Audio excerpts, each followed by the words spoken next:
I had Burkitt B-cell lymphoma. I found it when I was at work. I didn't think to say anything to my mom. It wasn't bothering me. It wasn't painful. I don't know. I just didn't think anything of it. But then it was bigger. And so I told my mom, and she called the doctor the day I told her.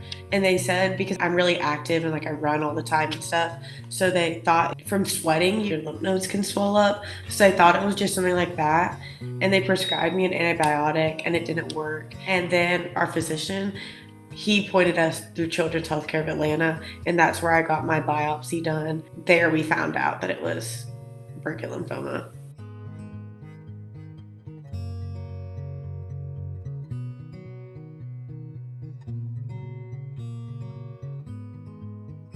By the time she was diagnosed, it went from an unnoticeable little lump to the size of her jaw.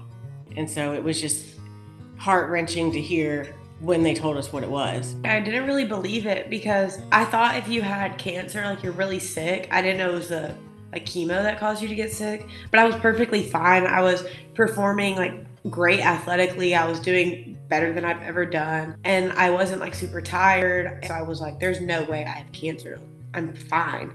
And then when they told me, I was like, are y'all serious? Like, I didn't really know what to feel. I was always in the hospital and missed most of my senior year for the first part. Just looking at her, I knew that it was going to be fine because she's such a fighter and she's so strong. I knew she'd be okay.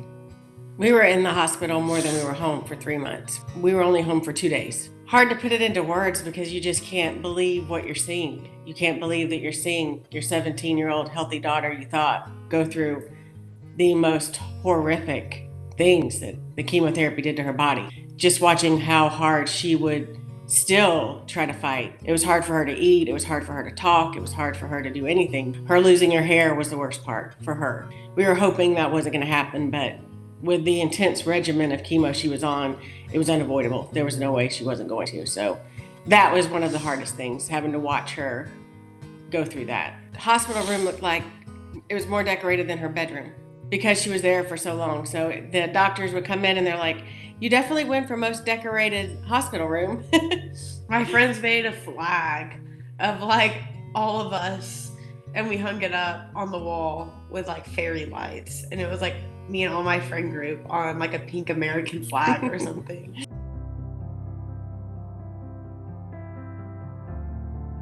I figured once I got on court, since I was like in the hospital, my friends were gonna be like, we have to vote her. But I couldn't go anyways. I was in the hospital watching the live stream. Probably would have been cooler if I could have gone, but it was still pretty cool. Her cheer coach had a life-size cardboard cutout made of her. And so her brothers walked out onto the field and they crowned her cardboard cutout.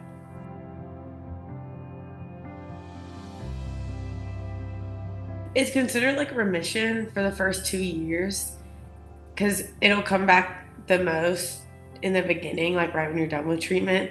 And after 2 years, they say it's considered cured.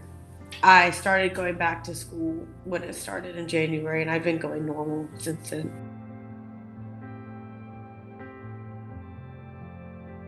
I'm committed to Emmanuel University for cross country and track, and I'm gonna study exercise science to become a pediatric PT. You look at your children when they're going through these teenage years and you see sometimes the teenagers that don't appreciate things, and you just want to shake them and say, you don't realize what all you have.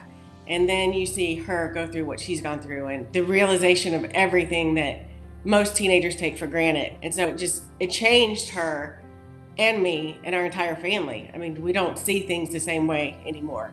Every day is a good day. Every day is a brighter day. And just being together is what matters the most, that we're all here. Whatever you're going through, you can get through it. If your mindset's right, I feel like that's the biggest thing, is to have a good mindset. Because if you just think about all the negatives, you're never going to be able to get through it. So you just need to think about the positives and that everything happens for a reason.